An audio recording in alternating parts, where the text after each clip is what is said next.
2022-23 സീസണിലേക്കാണ് ദിമിത്രിയോസ് ദിയമന്തകോസ് എന്ന് പറയുന്ന ഒരു താരം കേരള ബ്ലാസ്റ്റേഴ്സിലേക്ക് കടന്നു വരുന്നത്. ഒരുപാട് റൂമറുകളൊക്കെ താണ്ടി അവസാനം മാനേജ്മെൻറ്റ് ആരാധകരെ സന്തോഷിപ്പിച്ച ഒരു നിമിഷമായിരുന്നത്. പിന്നീട് ദിമിത്രിയോസ് ദിയമന്തകോസ് എന്ന് പറയുന്ന പേര് കേരള ബ്ലാസ്റ്റേഴ്സിൻ്റെ എല്ലാവരുടെയും രോമാഞ്ചിഫിക്കേഷനായി എന്ന് വേണം പറയാൻ. അങ്ങനെ ദിമി ഇവിടെ സക്സസ് ആയിട്ടുള്ള ഒരു സൈനിങ് തന്നെയായിരുന്നു. ആദ്യ സീസണിലെ ചില പ്രത്യേക തരം വിവാദങ്ങൾ കാരണം കളി പകുതി വെച്ച് അവസാനിപ്പിക്കേണ്ടി വന്നതോടെ കേരള ബ്ലാസ്റ്റേഴ്സ് പുറത്തു പോവുകയാണ് ചെയ്തത്. സോ സീസൺ അവസാനിക്കുമ്പോൾ ദിമി നല്ല രീതിയിൽ തന്നെ പന്ത് തട്ടിയിട്ടുണ്ടായിരുന്നു. അതിലുപരി നല്ല രീതിയിൽ സ്കോർ ചെയ്തിരുന്ന ഒരു കളിക്കാരൻ കൂടെയായിരുന്നു ദിമിത്രിയോസ് ദിയമന്തകോസ് എന്ന് പറയുന്നത്.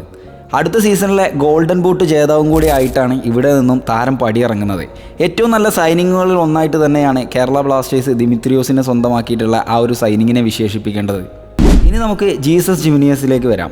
അതുപോലെ തന്നെ അവസാന നിമിഷത്തിൽ ഉണ്ടായിട്ടുള്ള ഒരു സൈനിങ്ങാണ്. ഒരുപാട് പേരുടെ ലിസ്റ്റിൽ നിന്ന് തിരഞ്ഞെടുക്കപ്പെട്ട ഒരു താരമാണ്. താരത്തെക്കുറിച്ച് പറയുമ്പോൾ ആരാധകർക്കുള്ള ഒരു മുഖം ചുളിക്കൽ എന്ന് പറയുന്നത് കഴിഞ്ഞ സീസണിൽ പരിക്കിൻ്റെ പിടിയിലായതുകൊണ്ട് തന്നെ വലിയ രീതിയിൽ ഫോം കണ്ടെത്താനായിട്ടില്ല. ഈ ഒരൊറ്റ കാരണം കൊണ്ട് തന്നെ വലിയ രീതിയിൽ ആരാധകരാരും സെലിബ്രേറ്റ് ചെയ്യാത്ത ഒരു താരമാണ് ജീസസ് ജിമിനിയസ് എന്ന് പറയുന്നത്. പിന്നെ മാനേജ്മെൻറ്റിൻ്റെ ചില കുത്തിത്തിരിപ്പുകളും കാര്യങ്ങളൊക്കെ ഉണ്ടായതുകൊണ്ട് പേര് തിരഞ്ഞെടുത്തിട്ട് അതിലൊരു താരമായിട്ടാണ് ജിമിനിയസിനെ കൊണ്ടുവന്നിട്ടുള്ളത്. സോ ഇതൊക്കെ കൊണ്ട് തന്നെ ആരാധകർക്ക് കുറച്ച് മടിയും കാര്യങ്ങളൊക്കെ ഉണ്ട്. ഇനി പറയാൻ പോകുന്ന കാര്യങ്ങൾക്ക് മുമ്പേ ഒരു ചെറിയ കാര്യം പറഞ്ഞേക്കാം. എന്താണെന്ന് വെച്ചാൽ അൽവാരോ വാസ്കിസ്, ദിമിത്രിയോസ് ദിയമന്തകോസ് ഇവരൊക്കെ ഇവിടെ വന്നത് ഏകദേശം ഒരു 5-6 മത്സരത്തിന് ശേഷമാണ് നല്ല രീതിയിൽ സക്സസ് ആയിട്ടുള്ളത്. അപ്പോൾ ഒരു താരത്തെ വിലയിരുത്തുമ്പോൾ അദ്ദേഹത്തിൻ്റെ ആദ്യ കളിയോ അല്ലെങ്കിൽ രണ്ടാമത്തെ കളിയോ കഴിഞ്ഞിട്ടായിരിക്കരുത്. കാരണം അത് ഇവിടെ ഒന്നും സംഭവിച്ചിട്ടില്ല. എല്ലാവരും ഒരു 2-3 മത്സരത്തിന് ശേഷം തന്നെയാണ് ടീമിൽ സക്സസ് ആയിട്ടുള്ള കളിക്കാരായിട്ട് മാറിയിട്ടുള്ളത്. ഇനി നമുക്ക് രണ്ടാളുടെയും ഒരു കമ്പാരിസൺ ജസ്റ്റ് ഒന്ന് നോക്കാം. ആദ്യം ദിമിത്രിയോസ് ദിയമന്തകോസിലേക്ക് വരാം. സ്കോറിങ്ങിൻ്റെ കാര്യത്തിലാണ് നമ്മൾ ആദ്യം തന്നെ ഇവരുടെ കമ്പാരിസൺ നോക്കുന്നത്. ദിമിത്രിയോസ് ടീമിലെത്തുന്നതിന് മുമ്പ് 136 മത്സരങ്ങളാണ് കളിച്ചിട്ടുള്ളത്. അതിൽ 48ഓളം ഗോളുകൾ സ്കോർ ചെയ്തിട്ടുണ്ട്. ഈ 136 മത്സരങ്ങൾ തന്നെ 9ഓളം ക്ലബ്ബുകൾക്ക് വേണ്ടി കളിച്ച ഒരു കളിക്കാരനാണ് ദിമിത്രിയോസ് ദിയമന്തകോസ് എന്ന് പറയുന്നത്. ഏകദേശം ഗ്രീസിലെ എല്ലാ ക്ലബ്ബുകൾക്കും വേണ്ടി പന്ത് തട്ടി എന്ന് വേണം പറയാൻ. ഇതിനു പുറമെ രാജ്യത്തിനായിട്ട് 57 മത്സരത്തിൽ നിന്നും ഏകദേശം 25ഓളം ഗോളുകൾ അടിച്ചിട്ടുണ്ട്. സോ ഇദ്ദേഹം KBFCക്ക് വേണ്ടിയിട്ടാണ് കൂടുതൽ അടിച്ചത് എന്ന് വേണം പറയാൻ. 37 മത്സരങ്ങളിൽ നിന്നും 28ഓളം ഗോളും ഒരു ഗോൾഡൻ ബൂട്ടും സ്വന്തമാക്കുകയും ചെയ്തു. ഇനി നമുക്ക് ജീസസ് ജിമിനിയസിലേക്ക് വരാം. 10ഓളം ക്ലബ്ബുകൾക്ക് വേണ്ടിയിട്ടാണ് താരം ഇതുവരെ കളിച്ചിട്ടുള്ളത്. 331 അപ്പിയറൻസ് ആണുള്ളത്. അതിൽ 109ഓളം ഗോളുകൾ കരസ്ഥമാക്കിയിട്ടുണ്ട്. 26ഓളം അസിസ്റ്റുകളും കൊടുത്തിട്ടുണ്ട്. ഈ ഒരു കാര്യത്തിൽ എടുത്തു നോക്കുമ്പോൾ ദിമിയാണ് ബെറ്റർ എന്ന് വേണം പറയാൻ. ജീസസിൻ്റെ രാജ്യാന്തര കരിയർ നോക്കുമ്പോൾ നമുക്ക് കൃത്യമായിട്ടൊന്നും കാണാനും കഴിയില്ല. ഞാൻ ആദ്യം പറഞ്ഞ കാര്യം ഒന്നും കൂടെ സൂചിപ്പിക്കുന്നു. ദിമിയും അൽവാറൊക്കെ ഇവിടെ വന്ന ഒരു 5-6 മത്സരത്തിന് ശേഷമാണ് ഒന്ന് പച്ച പിടിച്ചിട്ടുള്ളത്. ഇനി നമുക്ക് രണ്ടാമത്തെ കാര്യത്തിലേക്ക് വരാം. ദിമിത്രിയോസ് ദിയമന്തകോസ് എന്ന് പറയുന്നത് ഹെഡിങ് കൊണ്ട് നല്ല രീതിയിൽ പന്താടുന്ന ഒരു കളിക്കാരനാണ്. ഫിസിക്കൽ സ്ട്രെങ്ത് കൊണ്ടും നല്ല രീതിയിൽ എടുത്തു പറയേണ്ടതുണ്ട്. ഇത് ഏറ്റവും കൂടുതൽ ദിമി ഉപയോഗപ്പെടുത്തിയിരുന്നത് ഷീൽഡിങ്ങിനാണ് എന്ന് വേണം പറയാൻ.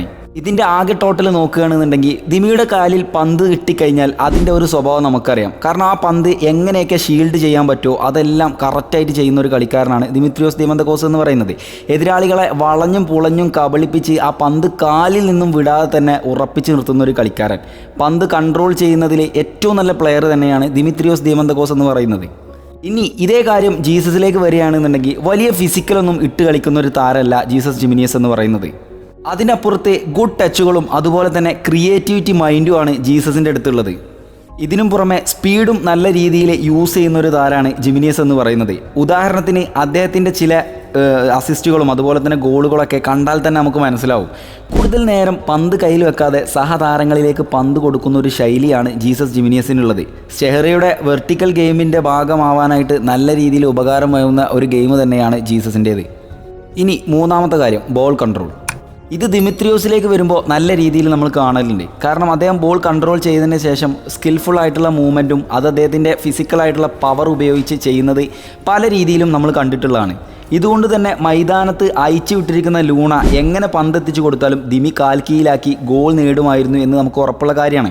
അതിൻ്റെ ഉദാഹരണമാണ് മോഹൻ ബഗാനുമായിട്ട് കഴിഞ്ഞ വർഷം നമ്മൾ കളിച്ചിട്ടുള്ള ആ ഒരു മത്സരം. മത്സരത്തിൽ നിർണായകമായിട്ടുള്ള ആ ഒരൊറ്റ ഗോൾ വരുന്ന വഴി ജസ്റ്റ് ഒന്ന് എടുത്തു നോക്കിയാൽ മതി. ഡിഫൻസിൻ്റെ ഇടയിലൂടെ കടന്നു കയറുന്ന ദിമിത്രിയോസ് ദിയമന്തകോസിനെ ദീപക് ടാങ്കരി ടാക്ലിംഗ് ചെയ്യുന്നുണ്ടെങ്കിലും അതൊന്നും വിഷയമാക്കാതെ തൻ്റെ ഫിസിക്കൽ ഉപയോഗിച്ച് 2 ഡിഫൻസിൻ്റെ ഇടയിലൂടെ പന്തുമായി മുന്നേറി വിശാൽ കെയ്ത്തിൻ്റെ വലകളെ ചലിപ്പിക്കുന്നത് വളരെ ഭംഗിയോടെയാണ് ആരാധകർ കണ്ടുനിന്നത്. സോ ബോൾ കൺട്രോളിങ്ങിൻ്റെ കാര്യത്തിലും ദിമിത്രിയോസ് കുറച്ച് മുമ്പിട്ട് നിൽക്കുന്നുണ്ട്. ഇനി നമുക്ക് ജീസസിലേക്ക് വരാം. മുന്നേറ്റ നിരയിലെ എല്ലാ പൊസിഷനിലും പരീക്ഷിച്ചൊരു താരമാണ് ജീസസ് ജിമിനിയസ് എന്ന് പറയുന്നത്. സോ ഗോളുകൾ സ്കോർ ചെയ്യാനും അസിസ്റ്റ് പ്രൊവൈഡ് ചെയ്യാനും നല്ല രീതിയിൽ മിടുക്ക് കാട്ടുന്ന ഒരു താരം തന്നെയാണ്. ഇതോടുകൂടി തന്നെ ഒരു സെക്കൻഡ് സ്ട്രൈക്കറുടെ റോളും കൈകാര്യം ചെയ്യാനായിട്ട് സാധിക്കും. പെപ്രയെ ഒരു മെയിൻ സ്ട്രൈക്കറായിട്ട് അവിടെ നിർത്തിയാലും ജീസസ് ആടി തിമിർക്കുമെന്നുള്ളത് ഒരു സത്യാവസ്ഥമായിട്ടുള്ള കാര്യം തന്നെയാണ്. അപ്പോൾ ദിമിത്രിയോസിനെ അപേക്ഷിച്ച് പുറകിലേക്ക് ഇറങ്ങി വന്ന് പന്തെടുത്ത് മുൻപിലേക്ക് സ്ട്രൈക്കറിലേക്ക് ഇട്ട് കൊടുക്കാനുള്ള ആ ഒരു മനോഗതിയും ജീസസിനുണ്ട് എന്നർത്ഥം.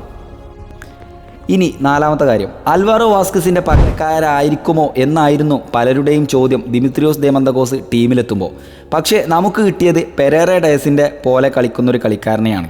പെരേറ ഡയസിന് നമുക്കറിയാം, പന്ത് എത്തിച്ചു കൊടുത്താൽ ഫിസിക്കൽ സ്ട്രെങ്ത് നല്ല രീതിയിൽ ഉപയോഗിച്ചിട്ട് അത് എങ്ങനെ വേണമെങ്കിലും ഗോളാക്കാനായിട്ട് ശ്രമിക്കും.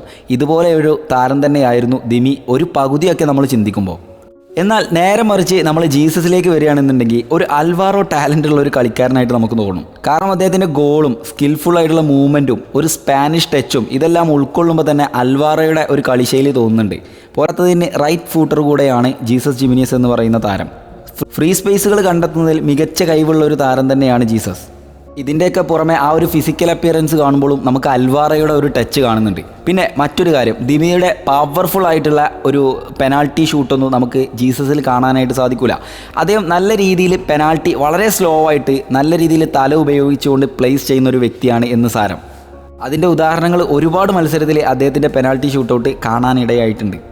ഇനി നമുക്ക് മൂവ്മെൻറ്റിലേക്ക് വരാം. സ്പേസ് കണ്ടെത്തുന്ന രീതി ഉണ്ടായിരുന്ന ഒരു താരമായിരുന്നു ദിമിത്രിയോസ് ദേമന്തഗോസ് എന്ന് പറയുന്നത്. പ്രധാനമായും അദ്ദേഹം നേടിയിട്ടുള്ള ഗോളുകളൊക്കെ ക്രോസിലൂടെയും അതുപോലെ തന്നെ നല്ല രീതിയിൽ സ്പേസ് കണ്ടെത്തി അസിസ്റ്റ് നേടിയിട്ടാണ് അദ്ദേഹം നേടിയിട്ടുള്ളത്. അതായത് തൻ്റെ ഗോളിനായിട്ട് ഒരുപാട് സ്പേസ് കണ്ടെത്തുകയും കളിശൈലി മുന്നോട്ട് കൊണ്ടുപോകാനായിട്ട് എതിരാളികളുടെ കാൽ കീഴിലൂടെ പോയി ആ ഒരു സ്പേസും ഇടയൊക്കെ കണ്ടെത്തുന്ന ഒരു താരമായിരുന്നു ദിമിത്രിയോസ് ദേമന്തഗോസ് എന്ന് പറയുന്നത്. നേരെ മറിച്ച് നമ്മൾ ജീസസിൻ്റെ അടുത്തേക്ക് വരുമ്പോൾ ഇവിടെ ക്രിയേറ്റിവിറ്റി മൈൻഡാണ് പ്രാധാന്യം. കാരണം എതിരാളികളെ വലിയ രീതിയിലൊന്നും നല്ല സ്കില്ലിട്ട് മറികടക്കുന്ന ഒരു താരമല്ല ജീസസ്. വേണ്ട നേരത്ത് മാത്രം സ്കിൽഫുള്ളായിട്ടുള്ള മൂവ്മെൻറ്റുകൾ നടത്തുന്ന ഒരു താരമാണ്. പിന്നെ ഫ്രീ സ്പേസ് കണ്ടെത്തുക എന്ന് പറയുന്നത് ജീസസിൻ്റെ ഒരു പ്രത്യേകതരം ക്വാളിറ്റി തന്നെയാണ് എന്ന് വേണം പറയാൻ. കാരണം പുറകിലോട്ട് ഇറങ്ങി വന്നിട്ട് നല്ല രീതിയിൽ പന്തെടുത്ത് മുന്നേറുന്ന ഒരു കളിശൈലിയുണ്ട്. അതിന് പുറമെ തൻ്റെ സഹതാരം എവിടെയാണോ നിൽക്കുന്നത് അദ്ദേഹത്തിന് ഗോൾ സ്കോർ ചെയ്യാൻ പാകമായിട്ടുള്ള പന്തുകളും വിട്ടുകൊടുക്കുന്ന ശൈലികൾ പല വീഡിയോസിലും കണ്ടിട്ടുണ്ട്. വെറുതെ സ്കില്ലെടുക്കാതെ ആവശ്യ നേരത്ത് മാത്രം സ്കില്ലെടുത്ത് ഷോട്ട് എടുക്കുന്ന ശൈലിയും പല കളികളിലും കാണാനായിട്ട് സാധിച്ചു. ഓക്കെ, അപ്പോൾ ഇത് എനിക്ക് മനസ്സിലായിട്ടുള്ള കുറച്ച് കാര്യങ്ങളാണ്. ഇതൊരു 2-3 ദിവസം മുമ്പേ നമ്മൾ എഴുതി വെച്ചിട്ടുള്ള ഒരു സ്ക്രിപ്റ്റ് ആയിരുന്നു. ഇതിന് ശേഷം ഞാൻ ഒരുപാട് വീണ്ടും ശ്രമിച്ചിട്ടുണ്ട്. അത് അടുത്ത കുറച്ച് വീഡിയോസിലൊക്കെ വിടാമെന്ന് വിചാരിക്കുന്നു. സോ നിങ്ങളുടെ അഭിപ്രായം എന്താണെന്ന് ജസ്റ്റ് കമൻറ്റ് ചെയ്യുക. അതുപോലെ തന്നെ ഇതിൽ വല്ല തെറ്റുണ്ടെങ്കിൽ അതും ചൂണ്ടിക്കാട്ടാൻ മറക്കരുത്. ചാനൽ സബ്സ്ക്രൈബ് ചെയ്യുക, തൊട്ടടുത്ത് തന്ന ബെല്ലൈക്കൺ കൊടുക്കുക. നമ്മൾ വിടുന്ന ഓരോ വീഡിയോകളും നോട്ടിഫിക്കേഷൻ ലഭിക്കാറുണ്ട്.